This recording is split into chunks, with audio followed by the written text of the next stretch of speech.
Bonjour à tous. Comme Ginette vient de vous présenter, je m'appelle Felipe da Gama. Je suis étudiant au doctorat.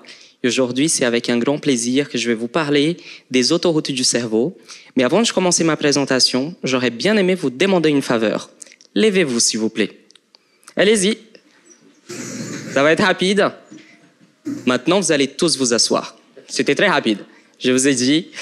Alors, vous devez sûrement vous demander pourquoi je vous ai demandé ceci. Alors, il faut savoir que depuis des années, l'homme, il a toujours cherché à savoir comment il parle, comment il comprend les choses, comment il marche, comment il mange, comment il essaye de raisonner, comment il apprend, comment il mémorise les choses, mais bien évidemment, comment il les oublie. Et bien évidemment, la chose que vous venez de faire. Vous levez, vous asseoir. Sachez que tout ceci que je viens d'expliquer, en fait, c'est dû à notre système nerveux central. Le système nerveux central, quant à lui, il est constitué par le cerveau et la moelle épinière.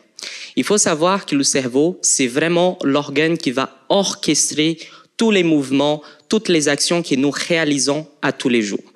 Il faut savoir également qu'au niveau du système nerveux central, nous avons un type de cellule en particulier qui joue un rôle très important dans toutes ces actions. Il s'agit des neurones. Les neurones, c'est un type de cellule qui va induire des connexions entre tous les neurones et qui vont envoyer les informations à toutes les régions de notre organisme. Bien évidemment, mon projet de recherche, comme tous les autres que vous allez voir aujourd'hui, s'y base par rapport à une pathologie. Aujourd'hui, avec mon projet de recherche, je travaille sur une pathologie qu'on appelle la sclérose en plaques. Il faut savoir que la sclérose en plaques, c'est une pathologie qui est caractérisée par le fait d'être neurodégénérative, c'est-à-dire que les neurones vont commencer à se dégénérer avec le temps.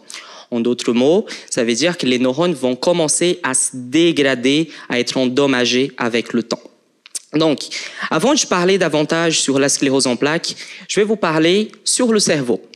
Alors, le cerveau, comme vous pouvez imaginer, imaginez le cerveau comme un pays. Ici, par exemple, comme au Canada. Dans chaque pays, comme vous le savez, le pays, il est divisé en plusieurs villes. Et ce sont ces villes qui vont traiter les informations. Et bien évidemment, les informations, pour qu'elles soient traitées, en fait, il faut qu'il y ait une liaison entre ces villes. Et c'est là que ça rentre les autoroutes du cerveau. En fait, ces autoroutes, la plupart du temps, comme vous pouvez voir, elles sont bien faites, elles sont bien alignées, elles vont vous permettre d'aller d'un point A à un point B. Sauf que, par exemple, dans le cas où ces autoroutes commencent à être un peu plus vieilles, plus avec le temps avance, avec, bien évidemment, avec toutes les saisons qui se passent, c'est-à-dire l'été, l'automne, l'hiver, ces autoroutes vont commencer à être endommagées. Et cela est de même pour les personnes qui sont atteintes de la sclérose en plaques.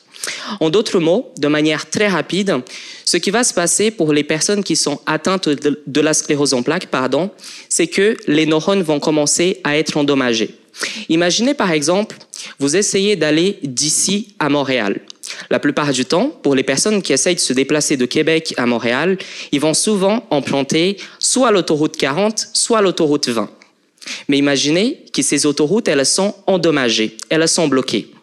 Vous n'allez pas y arriver. Donc, c'est sûr qu'il va y avoir un empêchement. Donc, cela est pareil dans le cas des personnes qui sont atteintes de cette pathologie. Les informations qu'on essaye de traverser d'un neurone à un autre pour qu'on puisse par la suite envoyer les informations au niveau des autres organes, elles ne sont pas envoyées. Et c'est à ce moment-là que les troubles chez les personnes qui sont atteintes de cette pathologie commencent à apparaître, comme des troubles visuels, des troubles moteurs, des troubles digestifs, des troubles respiratoires, et ainsi de suite. Et ici, je vous montre également des neurones qui bougent. Alors, l'objectif principal, de mon projet, c'est de voir comment ces neurones, ils arrivent à se communiquer, et bien évidemment, comment on peut éviter ce phénomène de neurodégénérescence que je vous ai expliqué au tout début. Donc ici, vous avez une belle image des neurones qui essayent de se communiquer et bien évidemment d'envoyer les informations à d'autres organes au niveau de notre organisme. Et pour finir, je vous laisse avec une belle image de plusieurs neurones qui sont en communication entre eux. Et je tiens également à remercier à toute l'organisation de cet événement ainsi qu'à vous tous d'être ici présents. Merci beaucoup.